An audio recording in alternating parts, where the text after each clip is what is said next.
My name is Lolo Puzzlo, and this is Media Delta.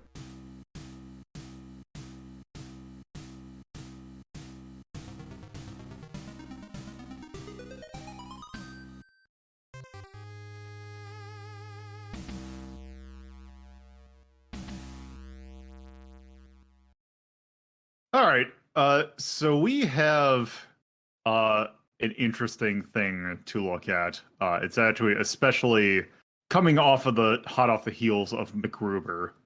We have another somewhat silly kind of action adventure comedy-ish movie. Although this one is of a property we have actually looked at least one thing before, and this is a very infamous movie. We are taking a look at a Batman movie today, and specifically Batman the movie from 1966. This is essentially a feature-length version of a TV show. Like, this might as well just be a very long episode of the 1960s Batman. The show that basically carved out pretty much an entire generation's view of Batman as a very goofy property. Wasn't until the the mid 80s, early 90s that Batman was, what we kind of see as Batman today. So this was very important. This and the corresponding TV show were very informative on how a lot of people saw Batman, and it still even has a lot of this show, like a lot of things like people like might remember of Batman to come from this, like the pow and like the little weird zinger things, the Batman theme, and just certain things just kind of still a little bit kind of hanging in there in terms of cultural like touchstones. But yeah, for the most part, you don't really see a lot of Batman like this anymore. But this was Batman for quite some time. So before I kind of go more into this, I was not the only one who watched this. So please introduce yourselves. Hi, I'm Axe, and holy catchphrases. Hi, I'm Torpid Typist, and I'm here for the greatest contribution to world peace there's ever been. Yes. We will also be joined via earlier recorded thing because unfortunately they could not, had obligations today, but we will be also joined in by frequent guest Carnival to talk about what they thought of this movie. But in terms of our group discussion, we will be joined by Axe and Torpo. Which actually, speaking of which, let's go ahead and let's just kind of dive into what we kind of thought. We all kind of thought of this thing, but before we dive in, I will give my own thoughts, and then we will continue on with our guests. So, my personal thought of this movie were basically, I have not seen the 1960s show. This is my first experience watching the 1960s Batman, and I have I've seen maybe bits and pieces of it just through osmosis, but for the most part, I went into this kind of blind. I'll be honest, I've probably went into this going in when we talked about the Tim Burton movie, I'm not actually that big into when Batman tries to take itself seriously. So I appreciated this kind of, at least I appreciate the sense of Batman in terms of it being kind of silly, because it is a guy who dresses up as a bat fighting a clown and a bunch of other costumed criminals. And it just is a very goofy premise, if you kind of think about it. But yeah, I am also one that has semi-fond memories of watching Batman and Robin. I remember liking it as a kid, but also that's me as a kid. I am also a fan of the Batman the Animated Series, which also tends to not to know when it can be goofy and when to be serious. So in general, I like Batman when it's not like the Christopher Nolan style of super serious, or even the Tim Burton's for that matter. But I will say of this, I was going into this oh, maybe I'll really like this, and it's this is fine. It's weird because this is not, as I was watching, like, this is definitely not something that I would watch, say, is like good traditionally. This is something that it's like, I am glad that this exists and I'm glad that I watched it, but I can't say it's a good movie. It's a fun little romp, although there are quite a few little like doldrums in there. This is also an hour and 45 minutes, which is surprisingly long for what this is. There are some moments that it kind of drags a little bit. Um, Also, it does not have great pacing because it just kind of seems that some things just kind of happen. But for the most part, I did have a good time watching this movie. I would not call this a bad movie by any stretch of the imagination. So I guess that's really like, it kind of doesn't help the fact that none of the actors in this movie are really particularly great actors outside of like Burgess Meredith is a really good character actor. Cesar Romero is also a good actor, but it's also, this movie calls for them to do a little bit of action, which is definitely not their strong suit.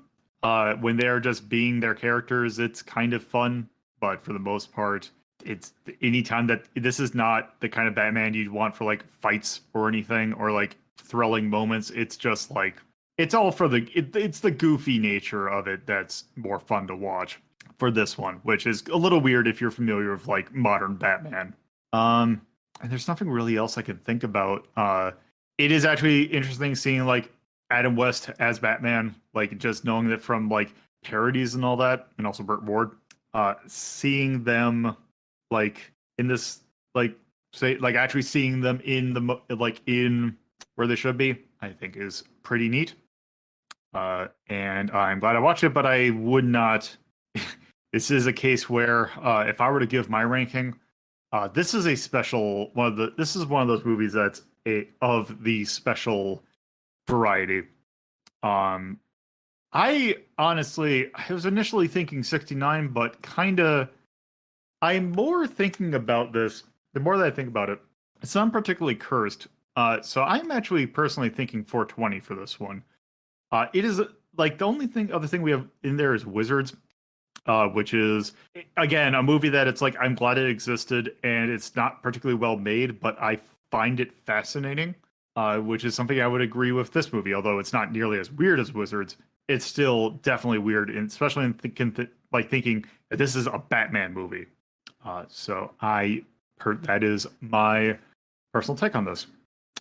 So now that I have given my personal take on this, why don't we go ahead and listen to what Carnival had to think about this? All right. In a first for this series, we are actually doing a one-on-one in post / pre, because this is actually the past. This is actually before we were recording this, but Carnival is not going to be able to join us for the actual live recording. But I feel that this would be a missed opportunity if Carnival could not join us for this one. So, actually, Carnival, what are your familiarities with this movie? Not I've seen this movie beforehand before watching it for the show, but I'm also largely pretty well familiar with the original Batman 1966 show, just with the count of my dad grew up watching this and is a big fan of Batman in general. So this entire version of Batman has always loomed in the presence of me, and just I'm not personally a fan of it, but I respect it for it is an it is always an interesting take, if nothing else. Yeah, and you're pretty well versed in comics too, are you not? Yes. So this is getting someone's opinion who is more actually into the comics. I feel would be a little bit more interesting because neither of the panelists that we have right now so much have the experience that you do with this. So getting your opinion on this I felt would be interesting. So now that you've seen this relatively recently, what's your kind of general gut impression of it? It's interesting. I don't know if I would call it good or bad, but it's certainly interesting. There are choices that were made here that reflect an intent for like a kind of silliness, but still are played as with as much seriousness as it would be in World, that provide an interesting tone. But boy, you can tell this was made in the '60s, and oh my god, all the fights suck so much. Those fights are awful. Yeah, this definitely was not a this was not a action. There is definitely some action, but this is not. Well, you'd even see like I never thought like the fight scenes in like from the Batman movies that I have seen were that particularly great. This is not great to a particular like this is a whole other level, but Like, this game had other focuses. let me put this this in movie. perspective here. The original Ultraman aired during the same time this movie came out, at least started airing. And like, you can go say what you will about anything else about Ultraman's writing for the rest of its episode. When they got those 3 minutes of fight, you remembered those 3 minutes of fight. Yeah, it's like Ultraman is known for like having a lot of like fluff to it, but yeah, the fights are like the best part of it. And like, yeah, this came out with the original Ultraman, which was maybe not the best fights, but it is definitely much more of an actual like you could do fights in suits much more better than like even the like they're costumed in this, but also they're not like that's not suit level costuming, and they could do much better. Also, does not help the fact that the actors in this movie are not. There is like Cesar Romero was a known comedian, like Burgess Meredith. I don't think has ever been in an action scene. I don't know Lee Merriweather's history with that, but yeah, these were not great fights. Probably because the actors were not exactly, this ain't their thing. Yeah.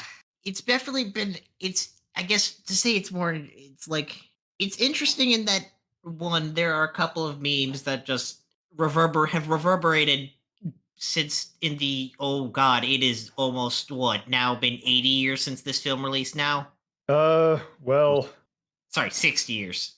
let's see, because this is 2022 subtracted by 1966, if I can actually use the calculator correctly. Let's see, 2022 minus 1966. That is 56 years. So we're getting close to the 60-year mark. Yeah, so there are two scenes that you know, even if you've never seen this, you know these kind of things just through either osmosis on the internet or just by cultural osmosis. This is- And that's the the bat shark repellent, and then Batman running with the bomb. Which I thought that was actually kind of interesting because I felt like there are some other scenes that I feel like were much more like, I'm surprised I did not hear about the subplot with the dehydrated people from the world, whatever it was. That certainly Yes. was a thing. Yes, but that's because this movie's pacing is terrible, and there's a bunch of like downtime. People remember the bat rip shark repellent and the bomb because those happened and were fast. Yeah. Which I So, guess yeah. yes, we're gonna talk about the dehydrated people in the world thing of just oh my god, they made the Japanese man, his dust form was yellow. I half of me is wondering because technically if I remember correctly, there was two dust piles that were yellow. But I that might have just been me seeing that. And that is the kind of thing. It's like I don't think I don't think the Russian one was red and like whatever colors you could do with that.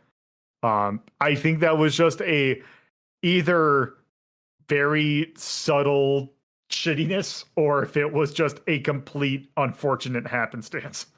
I will chalk it up much more to like it's probably an unfortunate happenstance. It's like Well, the thing with the Power Rangers, but yeah. It is definitely one of those things where it's like when you notice it, it's like This was the 60s, so cultural sensitivity was not exactly a priority. I would say high up there. I don't even think it was really a thing. no, it wasn't. It's just again, it's one of those when you go back and look at it, it's like ooh, it hurts. It was a thing that I noticed. I'm like, I wonder. It's like, I wonder if my eyes saw that right, and I'm like, oh, that was it. Fun things from yeah. Yeah. I was gonna say even like the real shitty like because it's like man like the James Bonds that really got into that kind of stuff. I don't even think it happened at that point, but yes, that is just kind of thinking it's like yeah, this was that era of filmmaking and culture in general. But yes, Like it's if you're interested in just like superhero history and stuff, this is definitely something to watch. I can't say because it's good, because it's just an interesting part of history. I was gonna say because it's like this is like for a good chunk, I would say up until like I would say like I mean, maybe because what this was like this is what people thought of when they thought of Batman for yes, like decades, I would imagine. yeah. Like I think not until probably the 80s, if that. Yes, because this is when Denny O'Neil, rest in peace, and I'm forgetting the artist and I hate it, basically did a relaunch of Batman. Uh this kind of tone was what the comics did for a long time because of just how much it was so popular. Yeah. Also because what? When did the Hays Code get repealed? Oh Is god, it that was when did Bonnie and Clyde come out? Because that was the movie that or no, no, no, based, no. Wait. you mean the Not the comics Hays Code. code. The Comics Code, yeah. Let me look that up, but it's Because I like, want to oh, say that was like mid it was 70s or 80s. probably closer Because to the were 80s. the original Frank Millers in the mid 80s, or am I thinking of something else? Frank Miller went on a lot of different roles, but if you're thinking of the Dark Knight Returns, which Frank Miller sucks, but if you want to read anything Frank Miller, go read that and get it in a library. Because like those were mid 80s, if I remember correctly. Like that was like one of the major turns in terms of Yes, that like and Watchmen by God, Alan Moore. How would I forget his name? yeah, Dark Knight Returns in 1986. So it was like this was Batman for like a lot of people, like for at least the entirety of the 70s and a majority of the 80s. And probably Well, didn't like mainstream like Batman as the brooding, like you can actually take it seriously, or like the more serious was not until like probably the Tim Burton one, and then Adventures of Batman, like the cartoon, like was not until 96, 99, 96-ish, sometime late 90s. And yeah, yeah, Comics Code was not technically abandoned until 2001, huh. which So yeah, the actual authority was stuck around till basically 2011, but the only people who really adhered to it were DC, Archie Comics, and Bongo Comics. This yeah. holy shit, I didn't realize Bongo Comics lasted that long. Anyway, but Um, also fact that yeah, this was the first superhero movie. It beats out the Christopher Lee Superman films by 12 years. So yeah, let's see, Chris. I was just or say, Christopher Reeve. yeah, Brain is not yeah. there. To be fair, that is a one that I think I've heard a lot of people because that one was late 70, yeah, 78. Was that one. So yeah, this has it on quite a while. Like this was the first. I pretty like yeah. Unless there was like some other like obscure thing that technically was a superhero movie. I mean, you could also say okay, the Wikipedia articles listing Godzilla as like technically like no. Okay, yes, but that's because they're using tokusatsu as the as Japanese genre artists do is in like practical effects show. But that's another discussion for another day.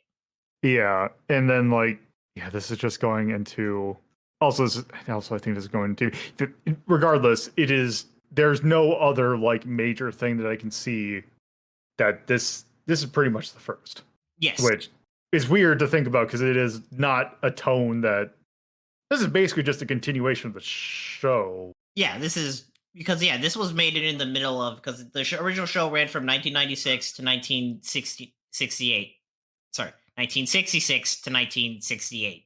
Yeah, so in a weird way, this is just like this is a this is just part of the TV show. In that case, it's not like its own dedicated movie.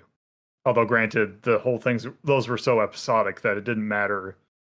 Yeah, Like, like the boat, copter, and cycle footage was reused from this film a lot of times in the show itself.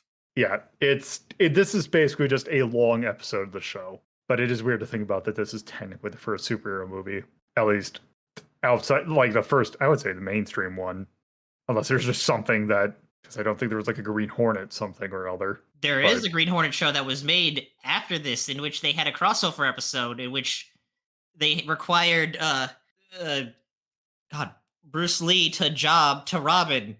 It sucks. Huh. It sucks. But like the actual Green Hornet show is actually is like this kind of like is a basically something closer in tone to the Batman the Animated Series and like acknowledging like superhero stuff. It's actually not bad from one of the episodes I've seen. It's just didn't last long because people like the goofy thing a lot more than just the kind of crime drama that Green Hornet was, Yeah. which is a shame. Yeah. Anyway, is there any other thing that you think you kind of wanted to bring up about this? Because I feel like we kind of went over that this is kind of what a lot of people saw as like this was Batman for a large, like I would almost say almost a generation. Yes. Like there's a reason like the whole bat whatever is a thing in common parlance.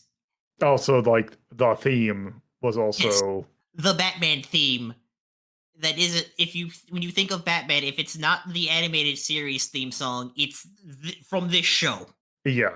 Also, like it's kind of funny because my personal take is I always appreciate the goofy Batman over the serious one because I feel like I'm not a fan of Batman when they try and take it way too seriously, like when you get stuff like The Dark Knight or like that ilk, like the Christopher Nolan ones, from what little I've seen of those.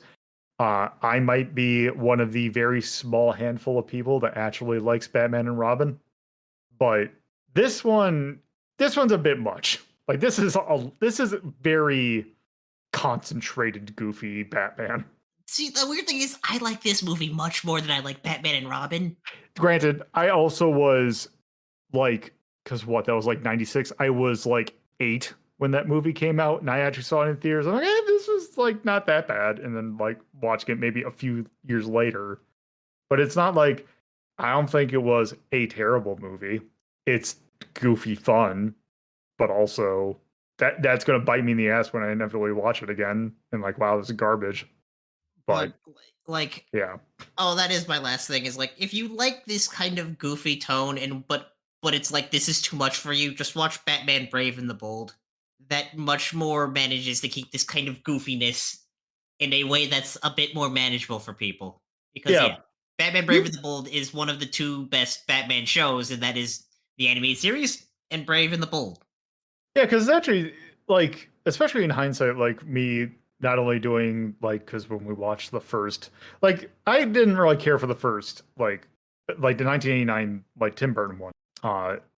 Didn't particularly care for that, but also watched the animated series again, and it's like it is kind of fascinating that I think like that is probably the best Batman to me at least, because it's like, hey, this actually is it's semi-serious, like it is as serious you can, like I think the fact that it is animated, that it is trying to do a darker tone, but also that show can get goofy at sometimes. It acknowledges that yes, this is a man who dresses up in a bat to fight a clown, but it still treats the clown is trying to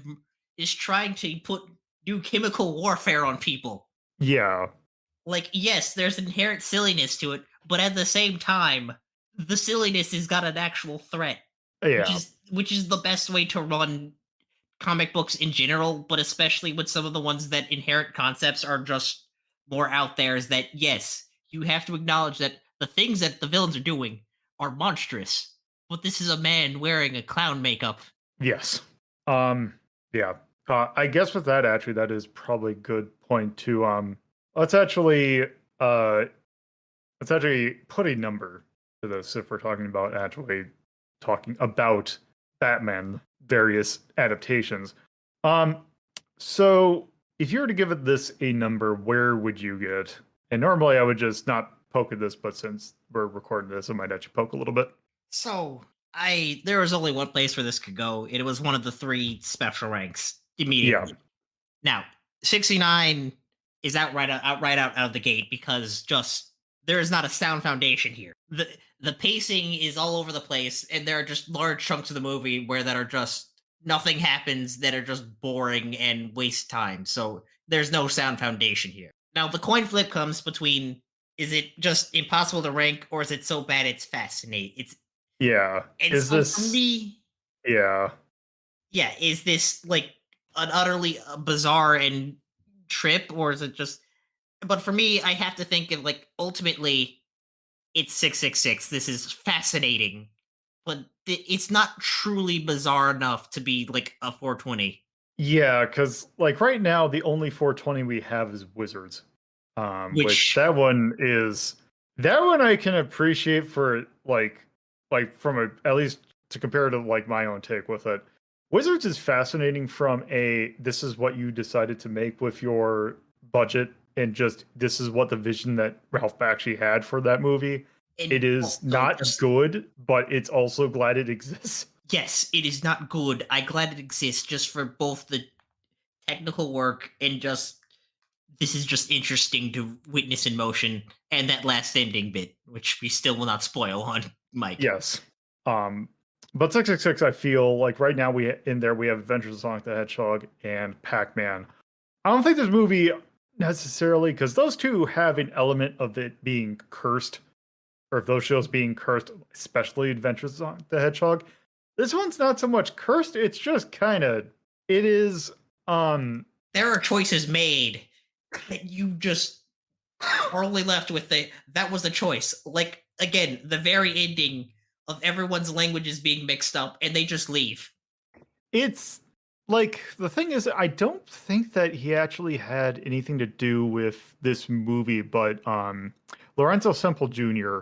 Was a major screenwriter for the show, and he also was the screenwriter for Flash Gordon, which also there's both of those have the things where it's just there's a lot of just goofy stuff that's happening, and there's no real explanation to it. It's kind of like, oh, hey, this is weird, but also it doesn't really go anywhere. And I think that also that's very much a thing that this movie has going for it.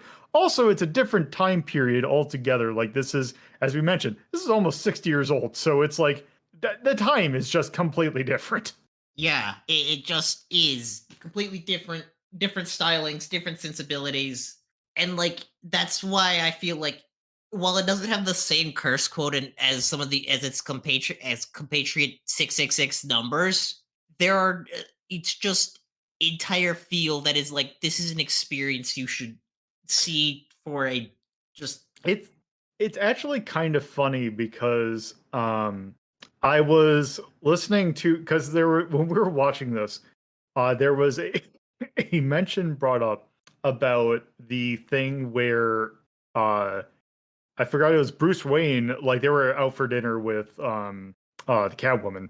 I forgot what her I forgot what her name technically was. It was like whatever her like not alias was. Selena Kyle. Wait, no, that's the It actual was, yeah, because I don't think it's not Selena Kyle. 'Cause I whatever don't the think fake that's Russian name she was using. And yeah. I don't remember because that just entire like that's one of those things where just my brain is like just falling out of my brain. It was like a very long name too. Like it was a very obviously fake Russian name, and it's also like this is peak Cold War era like Which stuff. which here's the thing, the show was shockingly like well thought of. Like no, just because they're Russian, don't like they have are very clear like no, don't Warhawk.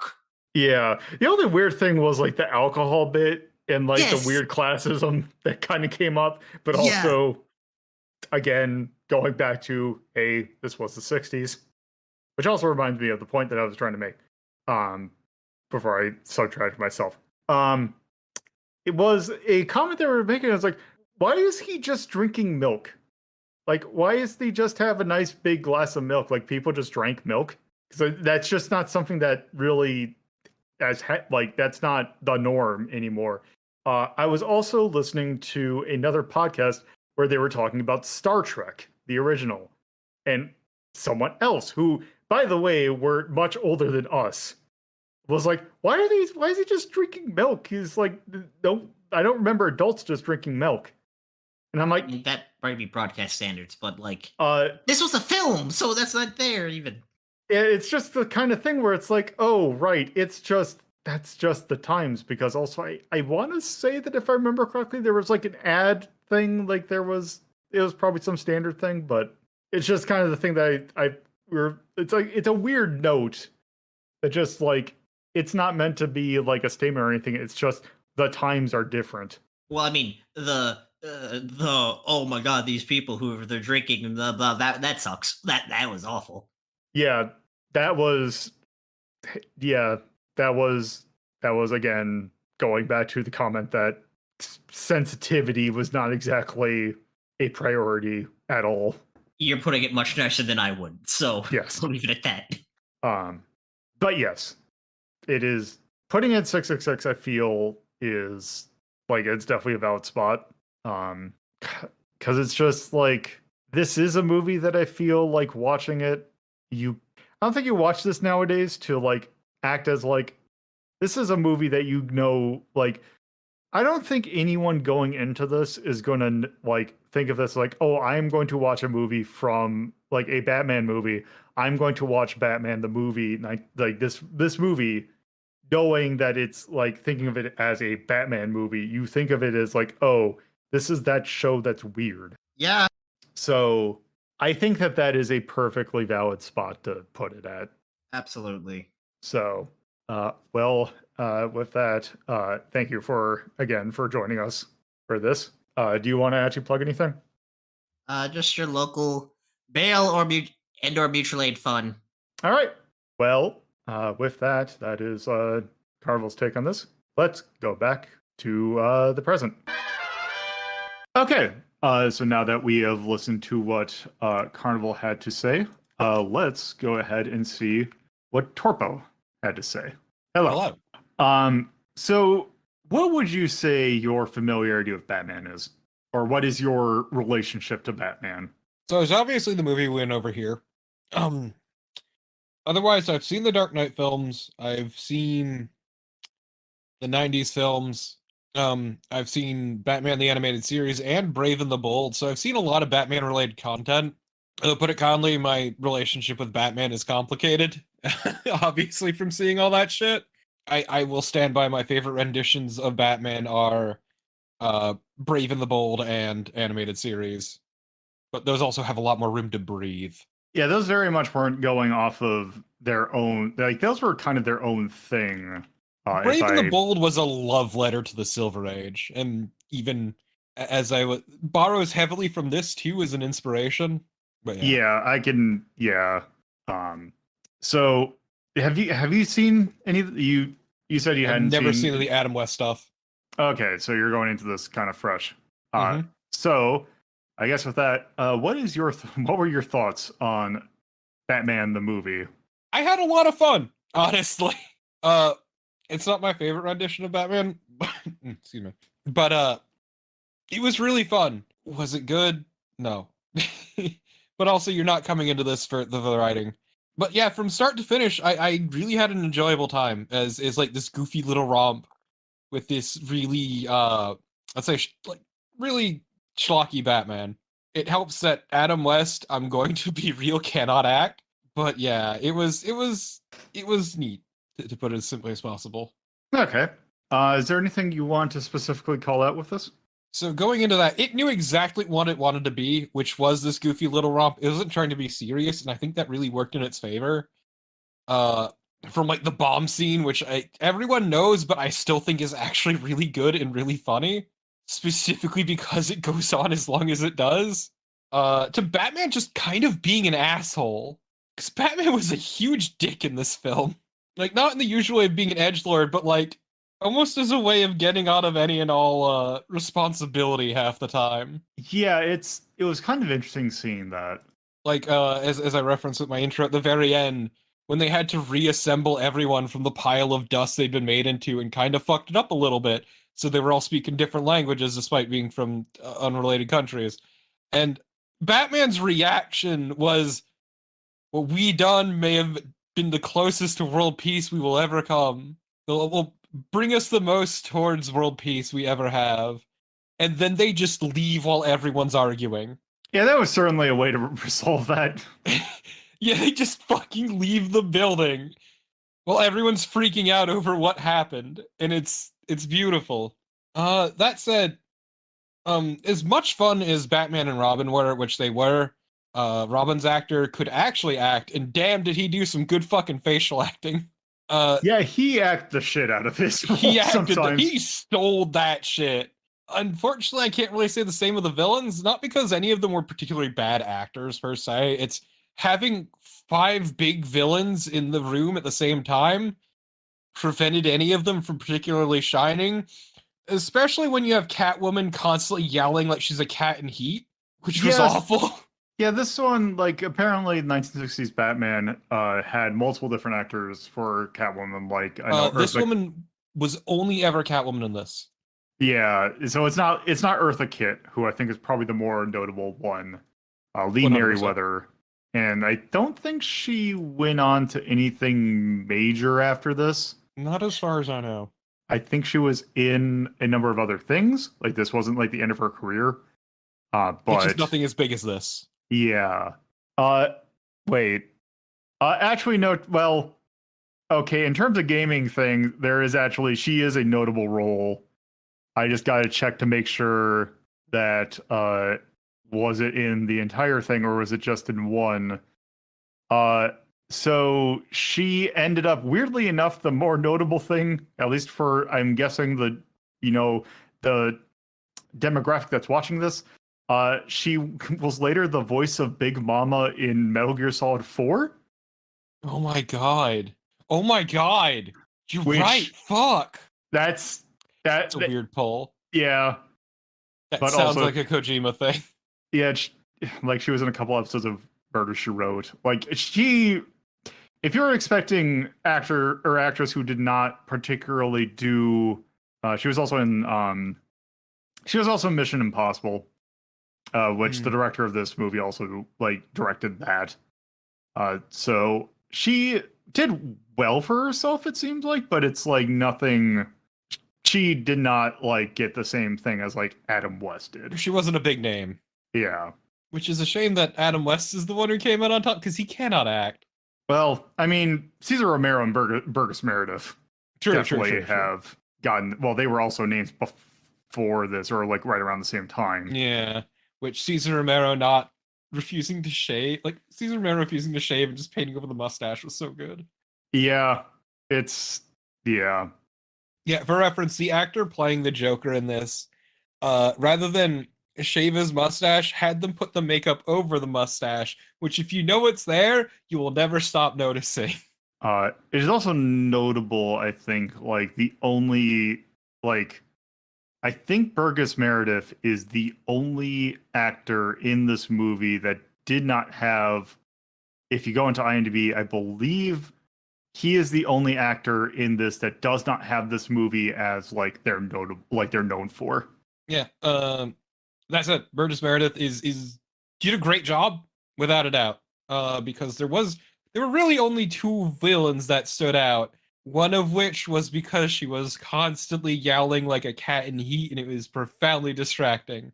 The other being also, the Penguin. Yeah. Well, yeah. It'll help that the Catwoman actually had like plot relevance. Yeah, but also wouldn't shut up. Yes. It was really kind of awful after a point.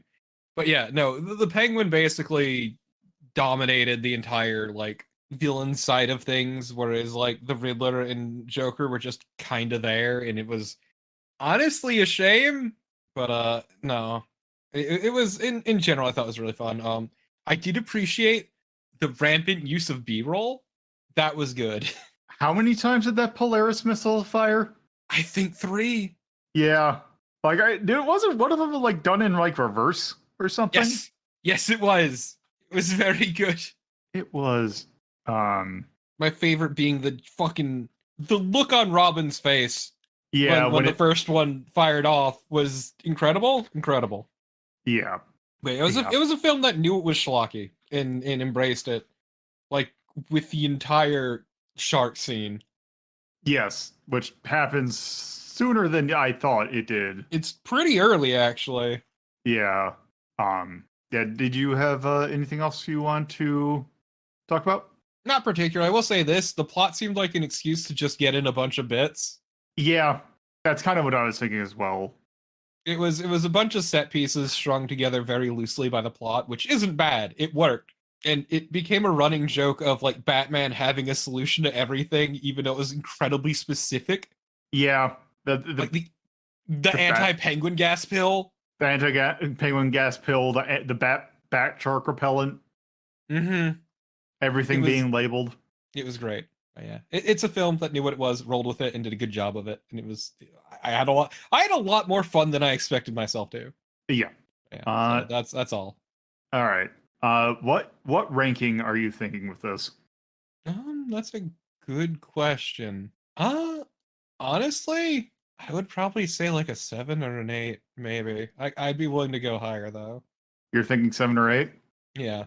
Actually, maybe 7. I would say 7. Like I could see myself this in Mortal Kombat. Yeah. Okay. Yeah. 7's good to me.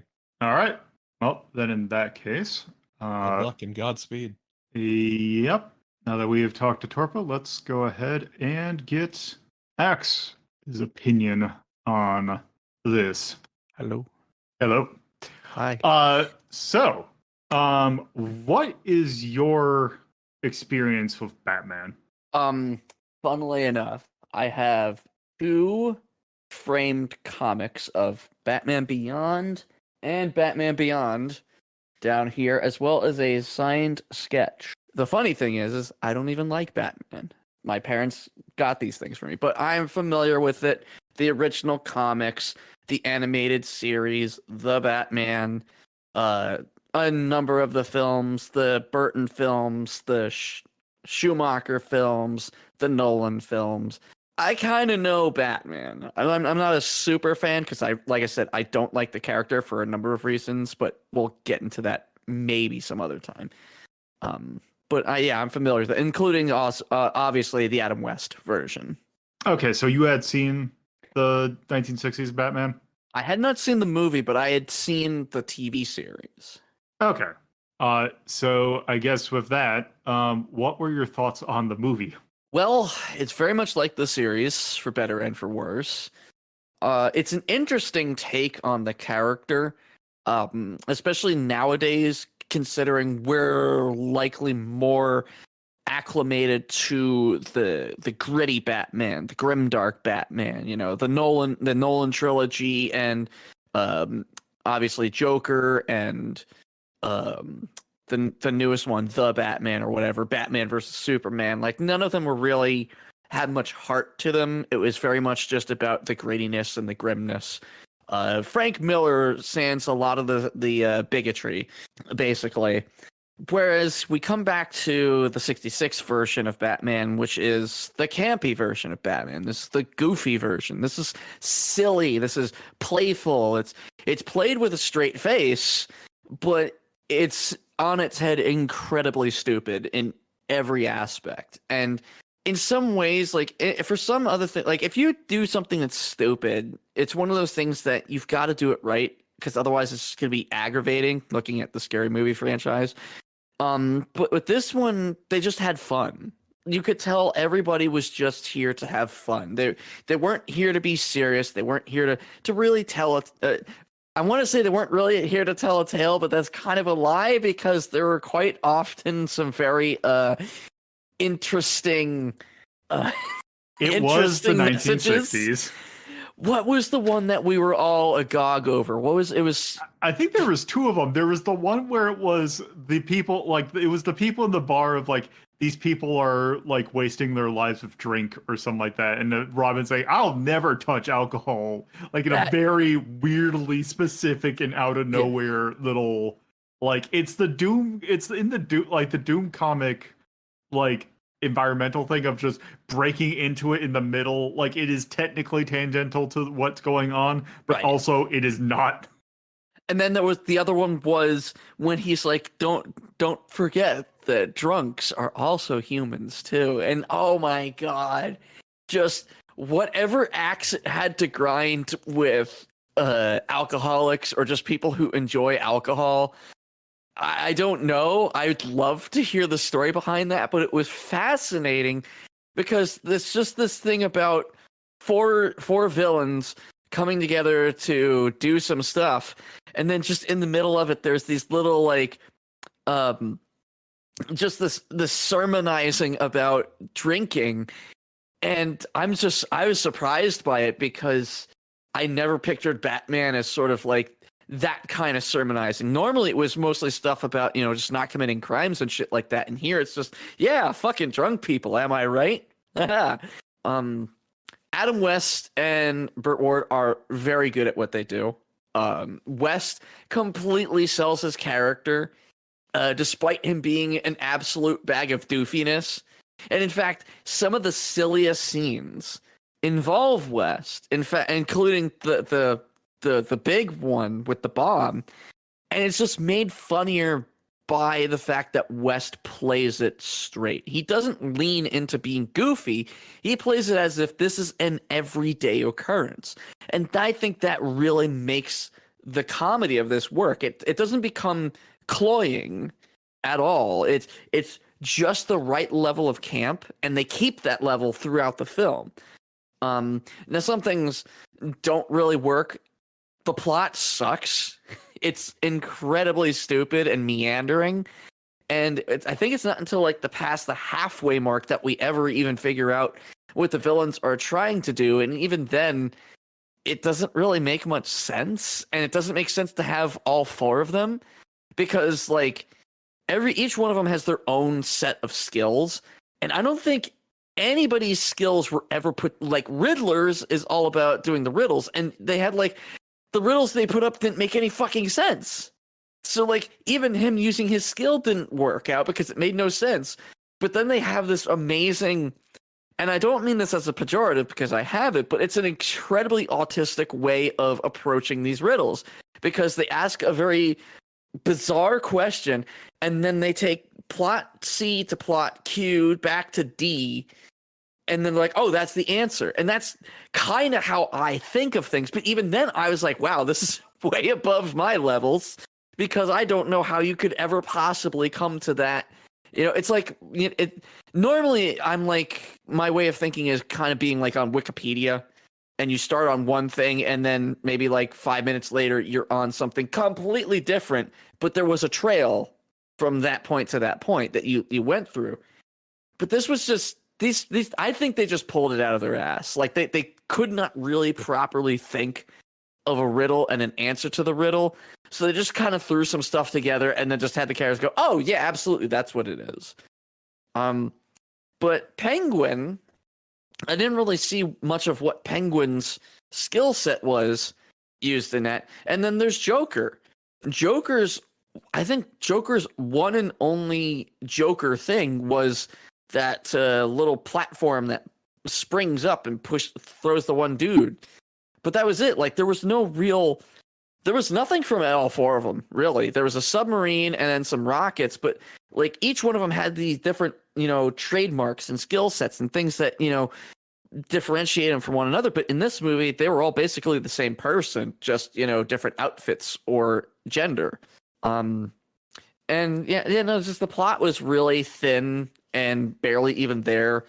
The movie just felt as just an excuse to have Adam West run around like a doofus, which I'm not against. Rest in peace, Adam West.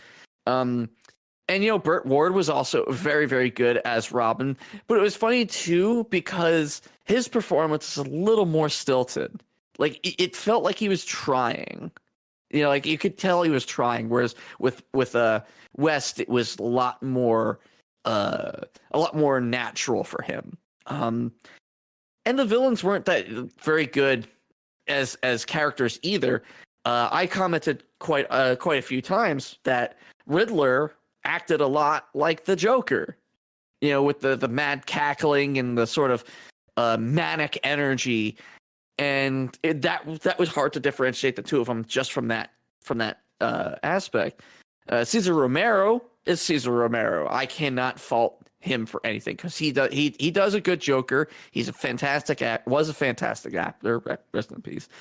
But Catwoman, Penguin, and Riddler were just not very good characters, and I feel like this movie would have been better if we had just focused on one or two of those characters and gave them things to do other than sitting in a submarine, firing off rockets and telling really shitty riddles. The sound effects were all right. The music was okay, but and I guess one of the not a grave error, but one of the more disappointing things is that the action graphics only appeared very late in the film, and there were a number of fights prior to that didn't have them, and that is kind of an iconic piece for this particular adaptation of the characters, and I feel it was a little bit of a wasted potential to not just have them throughout the film.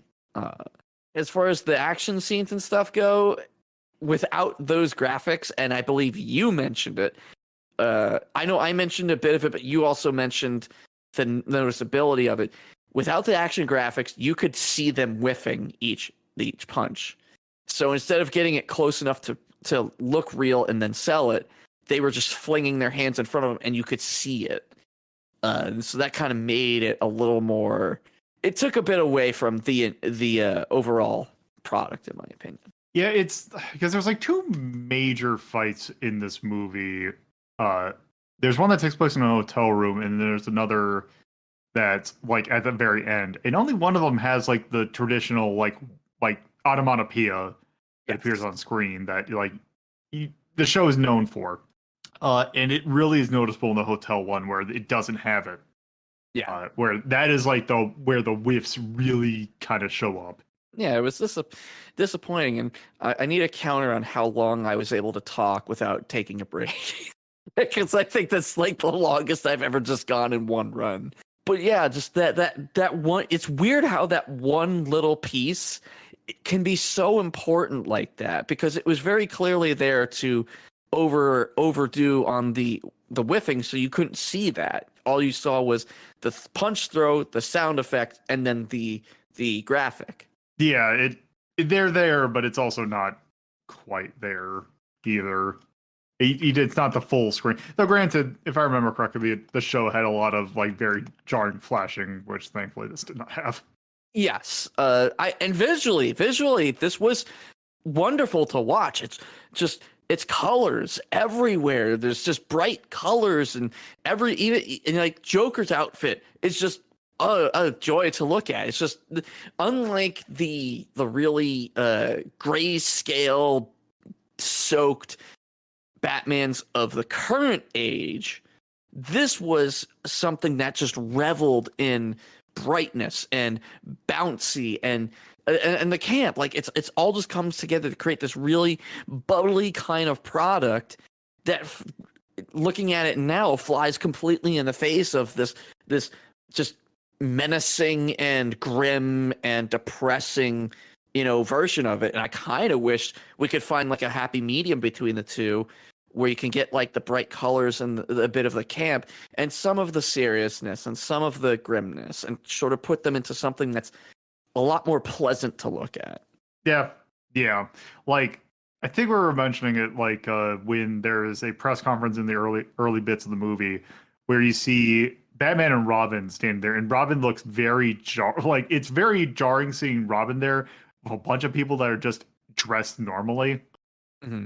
But that's some of the color. stuff Mm-hmm. The color scape in this movie is interesting. It is, but it's not jarring. It's not Dick Tracy. Right. Yeah.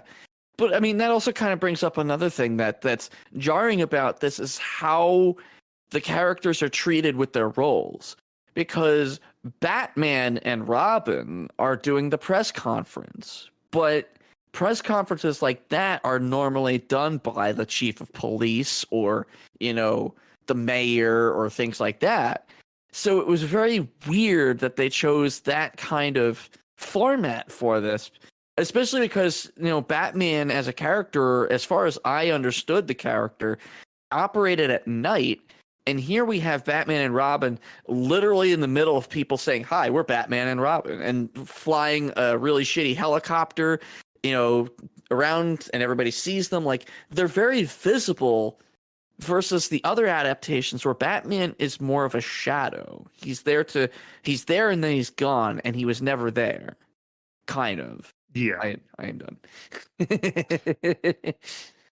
All right. Is there anything else you want to mention? I think I got it out of my system. All right. So, what number are you thinking for this one? So I got a ceiling of 5 and a floor of 7. All right. Okay. Well, with that, let's bring Torpo back in and let's go on to the kind of group discussion. Although I think we kind of seem to be in agreement for a lot of what was discussed. So, now that we're all together, let's kind of go over briefly what some of the more general aspects of the film. Let's start with storytelling, like the character's plot and all that. In general, the plot kind of is meandering. Just general it's like almost like little tiny vignettes inside of a generally loosely like sewn together plot. It's a jumble and a mess. It takes way too long to even get to what the hell the villains were plotting. I mean, honestly, the plot was never the point, at least to me. From what it seemed, it was more like it was a way to string together a bunch of bits, like going from one to the next. Like, oh, this dumb shark thing will do. I know. Or this stupid bomb. Like, it Yeah. felt more like they were trying to string together episodes with a really simple plot. Yeah, I see that. In general, also the characters, Batman or Adam West's Batman was pretty good in terms of like when he's like monologuing or doing something, but anytime there's action's a little stiff.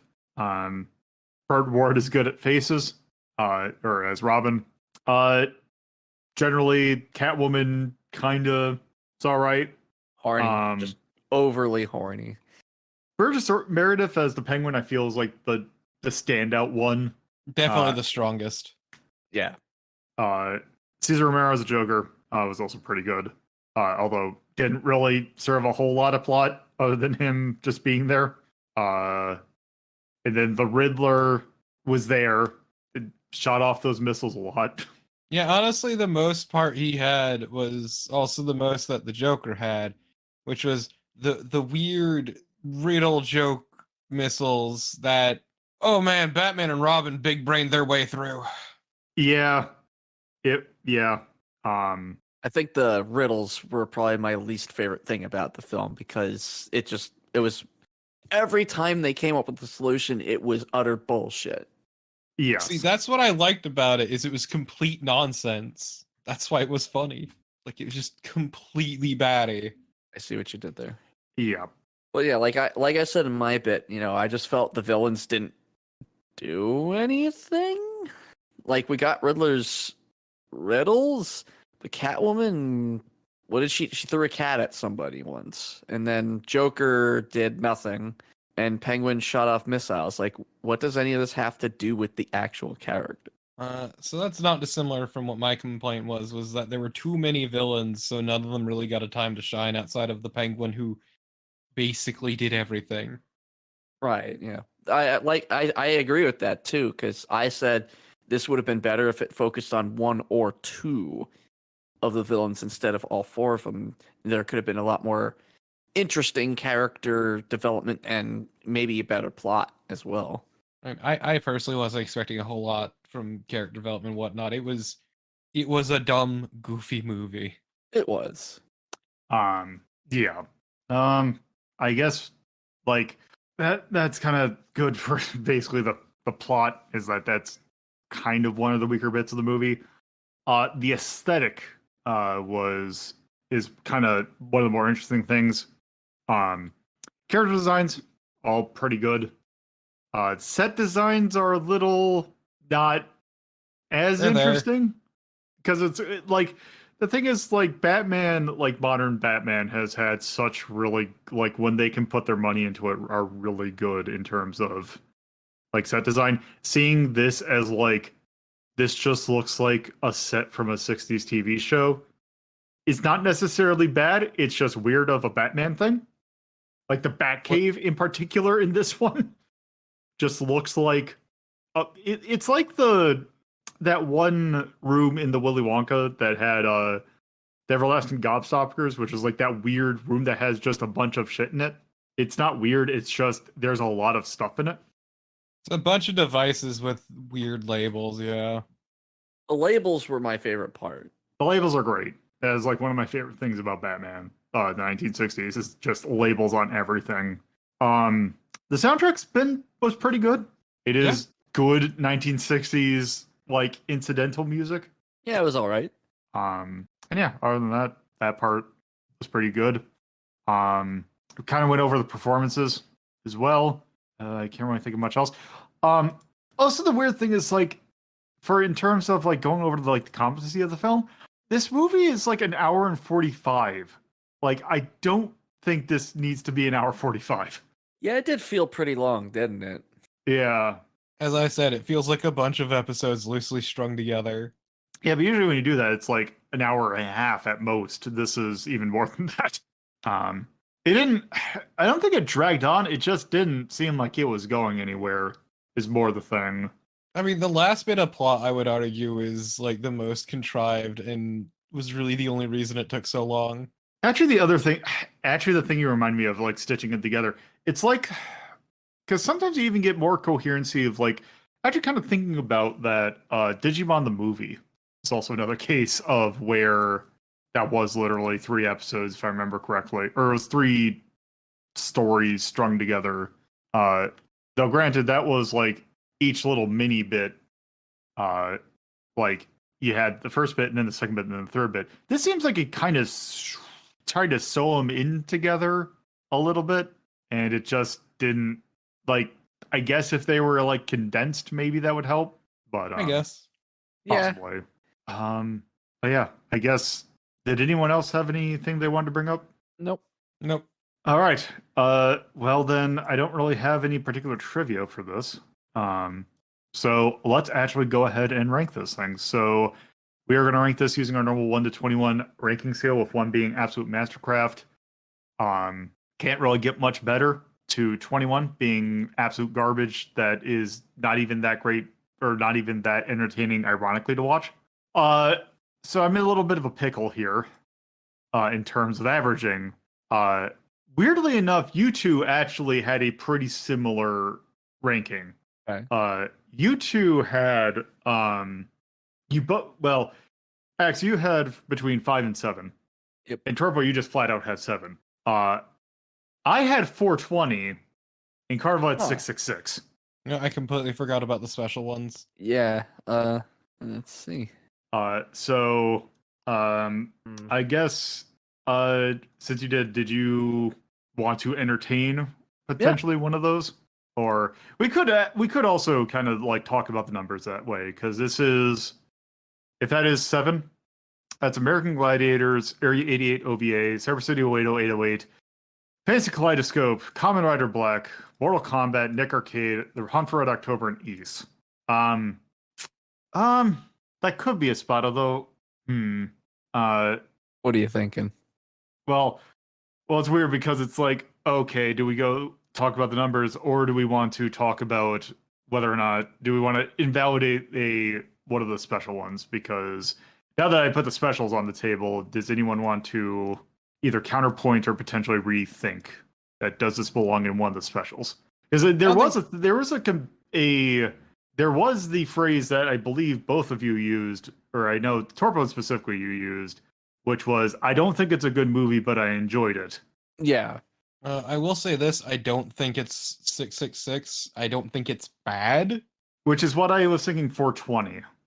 because putting it next to Wizards, this kind of has the same thing of Wizards, that it's like this is a bad movie just in general. Like there is some like in a objective sense, there are problems that can, or maybe not objective is the right word, but there is from a mechanical point of view, there are problems with Wizards that makes it a not great movie. But also there are some creative elements to it that kind of make it a fascinating movie. That it is that the fact that that was Ralph Bakshi's design flow made it interesting, which is what I also experienced with this. I think that there are some problems with this movie in terms of plot in terms of mechanically, but it is goofy enough that that flow kind of works. So that is where I personally put 420. You could also argue 69 there if anyone wants to potentially take that as well. Right. Well, usually when these come up, I kind of run them through. So I mean, here's what I'm thinking. If we start at 420, which is otherworldly vision, and the description is this is impossible to rank because what even is this? I would argue that this doesn't fall under that because this is very describable. It's not something that's so bizarre and out there. Like heavy metal is something I would probably put under 420 because it's just so fantastical and strange. Whereas this is just silly and campy. And then that comes to 666 Fascinating Nightmare. So bad, it's good or at least fascinating. And I don't feel like this dips to that level. It gets kind of bad and it does some things not well, but I don't think it dives down and then comes back up. I think it just kind of sits at sort of an okay area. If any of the three I would probably go with myself, it would be 69 Fever Dream, which has a sound foundation, but something about it elevates it in a way that competence can't. And I feel like that better describes what we've all kind of said about this so far, is that it's not quite bad, but it's not good, but what it has works for it. So my two would be either 7 or 69. And actually mentioning that, Guyver the Dark Hero, which is our lone 69, that one again was another case where that one was way too long, but also it got real goofy towards the end. Mm-hmm. It's like this was a much more consistent experience, but it's kind of like if you spread out the goofiness of Dark Hero over the entirety of the film, I could also be down with 69 as a score. Turbo, you had any thoughts? I was gonna say I could get behind 69 too, mostly because it's not particularly great. Like on its own, you'd think no, but the bits are just funny enough or just good enough, and just a lot of really weird choices that I feel like help bring together the goofy, campy charm of it. That I could get behind 69. Yeah. Also, to paraphrase Carnival's argument for 666, just in general, that overall there was a lack of just the goofiness in terms of the weird props and just the budget. Well, not the budget, but the very almost jankiness of some of the prop stuff and the shark attack and the bomb that kind of put it towards that weird jank. But I kind of feel that the consensus here is probably 69 is the spot. And I feel like this is and also the argument that was also made was that why this I think deserves one of the special rankings is that a lot of these movies you can go in I want to watch a movie. I will watch, say, for example, I want to watch even Teenage Mutant Ninja Turtles. That you can go into this is a TMNT movie, and you can kind of generally expect what out of a Turtles movie. Or there is some maybe, or say something like the JoJo OVA. You generally know what you're getting into with JoJo.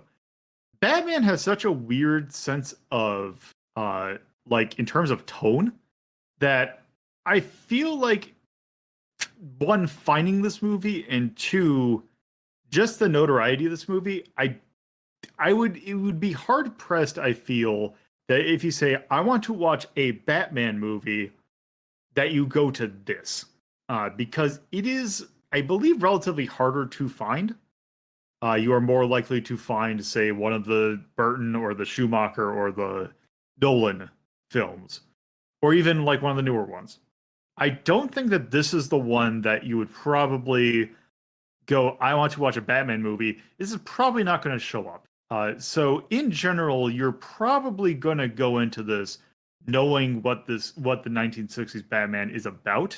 And I feel like if that's what you're going for, you kind of know what you're getting into. And I feel like you're going into a movie that's roughly in like that kind of range, if that makes sense.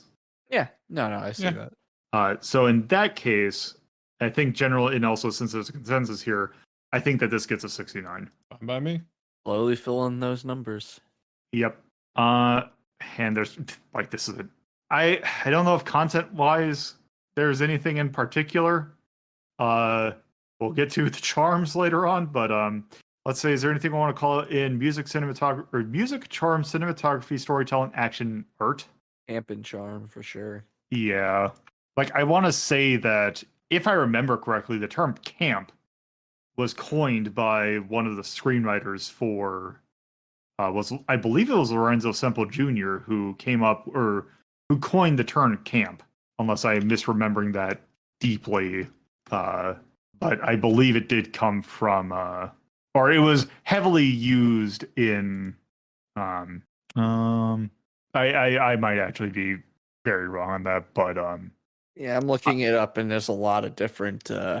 I do believe that camp. Well, I'll just say this: camp was described at the time for Batman, that series. So I feel like camp is a very apt descriptor for this. Is there anything else charm wise? I mean, I thought it looked good to look at. That could be fun. That seems a good thing. For yay or nay, one I definitely want to call out is boy, this was the XDs. Yes. Mm-hmm. Oh, that's the wrong list. So I found something about it if you're curious. Sure. So from what I'm seeing here, the term camp and campy were originally used in the underground gay community, likely originating from the French term "se camper," which means to strike a pose. The word itself was made more mainstream in Susan Sontag's Notes on Camp, from an essay from 1964. Huh.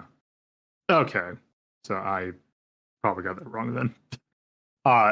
Anyway, any other things? Or are we good with these? I'm good with these. Thumbs down on action. Oh, actually, The that action is was yes. pretty bad. Yeah, those fight scenes were pretty dire. Anything else other than that? Nope. All right. Well, with that, that is going to do it for Batman the movie. It is a interesting film to watch. Nay, That's the end of length. Oh, yes. I forgot that we were doing. You did yay and nay. I thought we were still on the 5, but yeah, no length. Oh, okay. That's it for me. Okay. Shut up now. Well, with that, that will do it for Batman the movie. So before we head out, Axe, there anything you want to plug? Yes, the Autistic Self Advocacy Network and your local SPCA. Please adopt, don't shop. All right, Torpo.